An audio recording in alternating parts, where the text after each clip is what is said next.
Hello and welcome to NCERT camp. इस video में हम लोग देखेंगे सीबीएसई क्लास 12 पॉलिटिकल साइंस की क्विज। इस क्विज में टोटल 20 क्वेश्चंस है। आपको इन क्वेश्चंस के आंसर को कमेंट करना है और वीडियो के एंड में सभी के करेक्ट आंसर गिवन है। आप वहां से मैच करके आपकी जो स्कोर आती है आप मुझे कमेंट करके जरूर आप बताओ। इसके अलावा अगर आपकी कोई भी डाउट इंक्वायरी होती है तो टेलीग्राम ग्रुप की लिंक डिस्क्रिप्शन में है, आप वहां पर जुड़ के मुझसे क्वेश्चन पूछ सकते हैं। तो क्वेश्चन स्टार्ट करते हैं हम। हमारा पहला क्वेश्चन है, find incorrect. United Nations is dispensable and represents the great hope of humanity for peace and progress. दूसरा statement, UN is generally regarded as most important international organization in today's world. तो दो statement given है, आपको incorrect बताना है। 10 second में wait करता हूं।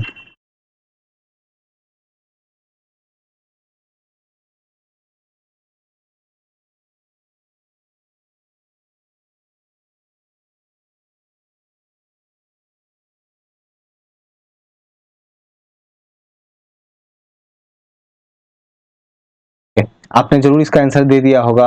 नेक्स्ट क्वेश्चन में आगे बढ़ते हैं। असर्शन रीजन, असर्शन है the cold war was simply a matter of power rivalries between the super power. तो कोल्ड वॉर जो थी एक पावर राइवलरी थी सुपर पावर के बीच में, सिंपली बस पावर राइवलरी थी, ये असर्शन है। रीजन इसका क्या है, USSR was bigger than USA in terms of area. USSR की जो एरिया थी वो यूएसए से काफी बड़ी थी, तो ये रीजन है। आपको बताना है यहाँ जो ऑप्शन गिवन है आपको इनमें से कौन सी ऑप्शन करेक्ट है, आपको ये बताना है। अगेन 10 सेकंड टाइम लेते हैं, कमेंट करके बताओ मुझे। इन सबकी आंसर्स आपको कमेंट में बतानी है सो दैट मैं वेरीफाई कर पाऊंगा आप जो मार्क्स बता पा रहे हो वो मार्क्स कितनी आती है आपकी।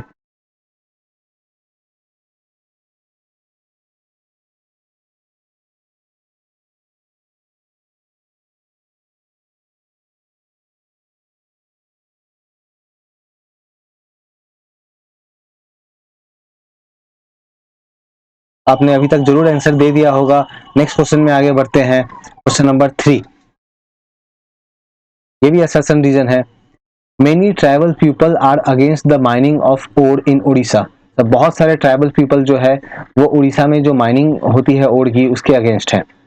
रीजन क्या है, the tribal population fears that setting up of industry will cause displacement from their home and livelihood. अगर बहुत सारी इस तरह की इंडस्ट्री स्टेब्लिश की गई तो इनसे उनका बुरा जो ट्राइबल पीपल है उनको उनके घरों से हटा दिया जाएगा और उनके घर और उनकी जो लिवलीहुड है, उनकी जो जीविका जो है वो भी चली जाएगी। ये रीजन है। आपको बताना है कि कौन सी ऑप्शन जो है ये करेक्ट है। आप 10 सेकंड टाइम ले लो। आपको इस तरह की एमसीक्यूज बहुत सारी प्रैक्टिस करनी चाहिए।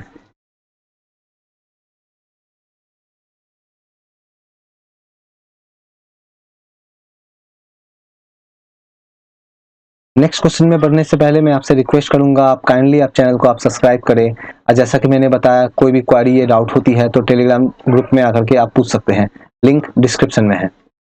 आगे बढ़ते हैं। क्वेश्चन 4 असर्शन रीजन है, there was lack of democracy and absence of freedom of speech in USSR. USSR में डेमोक्रेसी जो है वो बहुत ही कम थी, वहां पे लोगों के पास फ्रीडम ऑफ स्पीच जो है बोलने की आज़ादी जो है वो भी नहीं थी, बहुत कम थी।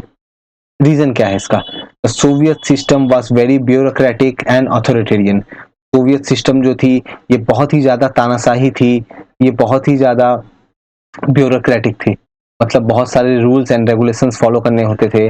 अथॉरिटेरियन गवर्नमेंट थी। कौन सी ऑप्शन करेक्ट होगी, option A, option B, option C, option D या फिर ऑप्शन ई। ये सभी क्वेश्चंस ये किसी भी प्राइवेट पब्लिकेशन की बुक के नहीं है, ये मैंने खुद एनसीईआरटी में से बनाया है, तो ये क्वेश्चन आपको कहीं नहीं मिलेगी, ये टोटली यूनिक क्वेश्चन। नेक्स्ट आगे बढ़ते हैं। ये आसान है। What was the length of Berlin wall.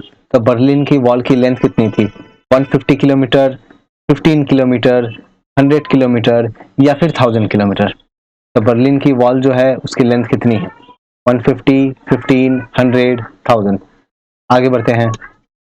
Find correct, correct statement हमें बताना है। तो there are some issues that must be done together by state.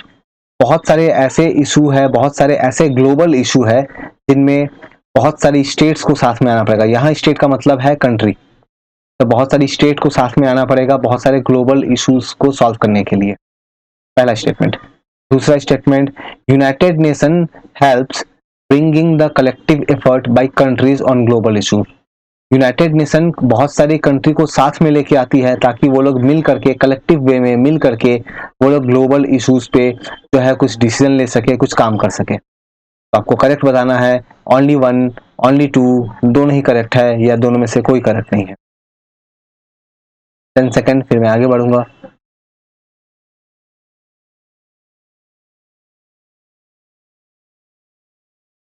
Next question की तरफ बढ़ते हैं। Question 7, in which year USSR intervened in Hungary.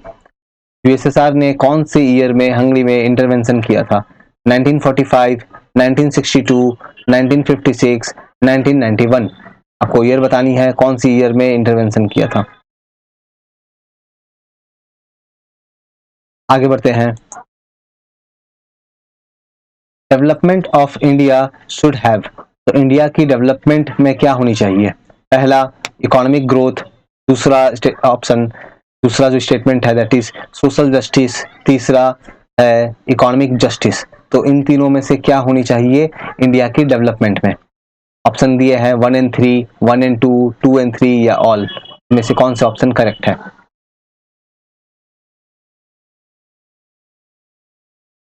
आपने जरूर करेक्ट आंसर दिया होगा। आगे की तरफ बढ़ते हैं।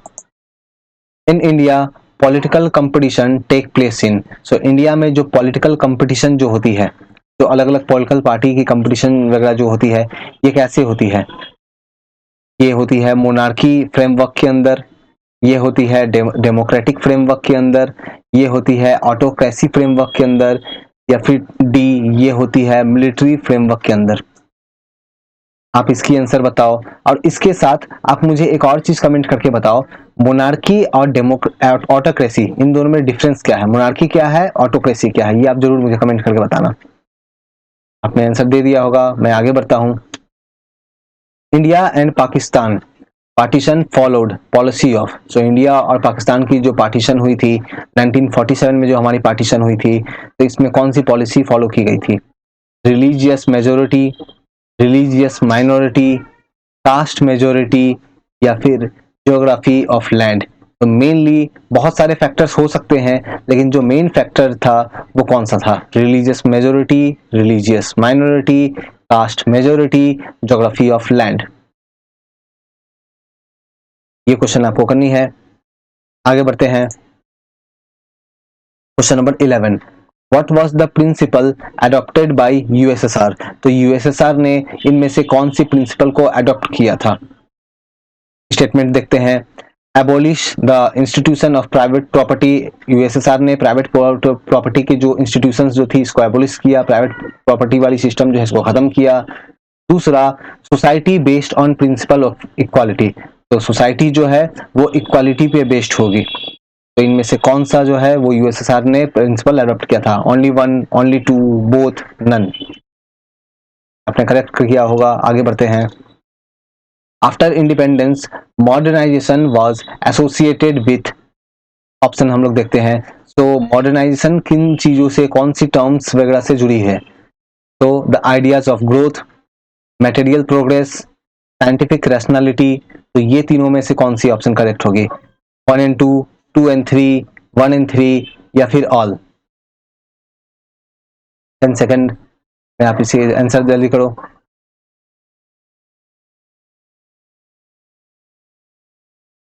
आपने आंसर कर दिया होगा, मैं आगे मूव करता हूं। What is the full form of CENTO, CENTO की फुल फॉर्म क्या है? Central task organisation, the central treaty organisation, the Cuban treaty organisation, the composite treaty organisation. कौन सी ऑप्शन करेक्ट है ये आपको बताना है। इसके अलावा अगर आपको याद हो तो आप ये भी कमेंट करके बताओ कि सेंटो जो है ये कौन से ईयर में इसको लाया गया था, कौन से ईयर में ये स्टार्ट हुई थी, तो ये भी आप कमेंट करके बताना। नेक्स्ट क्वेश्चन की तरफ बढ़ते हैं। Assertion reason, the United States, Russia, United Kingdom, France and China are the permanent member of UN security council. तो ये जो कंट्रीज है ये यूनाइटेड नेशन के परमानेंट मेंबर है सिक्योरिटी काउंसिल में। ये असर्शन है। रीजन क्या है? These states were selected as permanent member as they were the most powerful immediately after the First World War. तो ये कंट्री ही परमानेंट मेंबर क्यों बने? बिकॉज फर्स्ट वर्ल्ड वॉर के बाद में ये वर्ल्ड में काफी सबसे ज्यादा पावरफुल कंट्रीज में से एक थे। इसी कारण से इनको मौका मिला कि यूनाइटेड नेशन के सिक्योरिटी काउंसिल में परमानेंट मेंबर बन सके। आपको आंसर बतानी है, आप 10 सेकंड टाइम लो।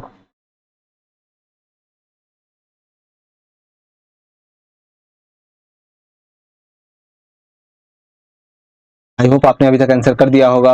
नेक्स्ट की तरफ बढ़ते हैं। On 15 August 1947 Mahatma Gandhi speech came. तो 15 अगस्त 1947 में जब दिल्ली में जब सेलिब्रेशन हो रहे थे, तो उस समय जो पहला स्पीच जो आया था, उस समय महात्मा गांधी की जो स्पीच आई थी वो कितने नंबर पे आई थी? फर्स्ट, सेकंड, थर्ड या नन ऑफ दिस? तो महात्मा गांधी ने कब स्पीच दिया था? सबसे पहला, फिर दूसरे या फिर तीसरे पोजीशन पे, या फिर उन्होंने नन ऑफ दिस, इनमें से कोई नहीं? तो आपको इसमें से करेक्ट बताना है। आपने जरूर कर दिया होगा। आगे बढ़ते हैं। Find incorrect. इनकरेक्ट फाइंड करना है। State ownership was not the dominant form of ownership in USA. जो स्टेट ओनरशिप था वो यूएसए में डोमिनेंट फॉर्म ऑफ ओनरशिप नहीं था। ठीक है, नाउ ये कुल वगैरह की बात हो रही है। सेकंड स्टेटमेंट हम लोग देखते हैं। Land and productive assets they are owned and controlled by Soviet state. तो सोवियत स्टेट जो है वो लैंड और प्रोडक्टिव एसेट्स को कंट्रोल करती थी, उसकी वो मालिक थी। ठीक है, ये कोल्ड वॉर की टाइम की बात हो रही है। तो आपको इनकरेक्ट बताना है। कौन सी इनकरेक्ट है? Only one, only two, both, none? तो आप 10 सेकंड आप टाइम लो।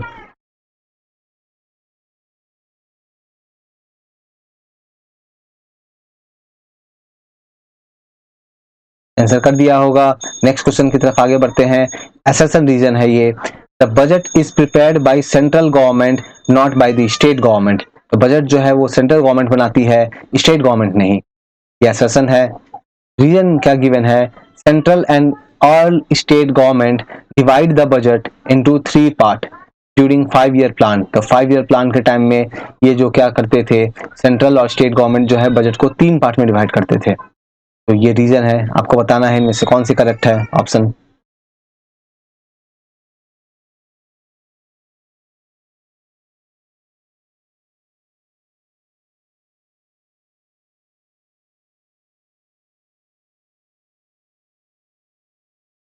आपने कर दिया होगा। नेक्स्ट आगे बढ़ते हैं।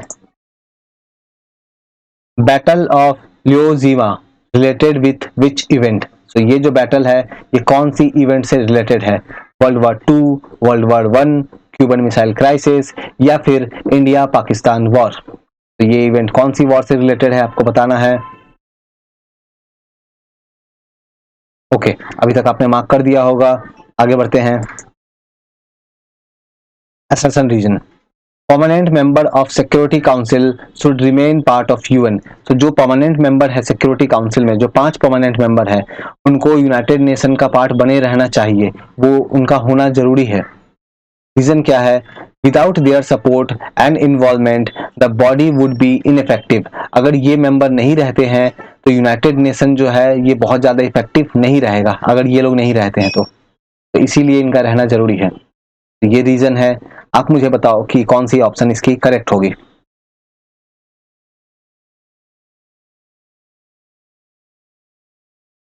ओके, आपने कर दिया होगा। आगे बढ़ते हैं हमारी एंड क्वेश्चन की तरफ। तो हमारा जो एंड क्वेश्चन है, फाइंड करेक्ट। करेक्ट फाइंड करना है हमें।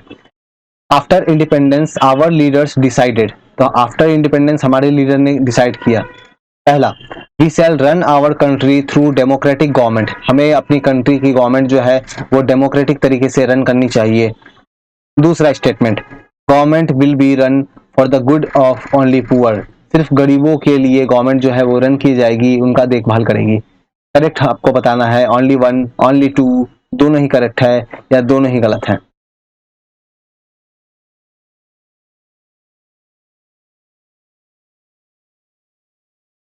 आपने अभी तक आंसर कर दिया होगा। और ये हमारी एंड क्वेश्चन थी और ये रही इन सभी क्वेश्चंस की आंसर। आप इन सभी आंसर से आप मैच करके आप मुझे जरूर कमेंट करके आप मुझे बताओ कि आपकी टोटल कितनी मार्क्स आई है, आप टोटल कितने सही कर पाए। ओके, इसके अलावा कोई क्वेरी होती है तो टेलीग्राम पे आप पूछो, और बिल्कुल मैं आपसे रिक्वेस्ट करूंगा कि आप प्लीज आप चैनल को बिल्कुल सब्सक्राइब करें। Thank you.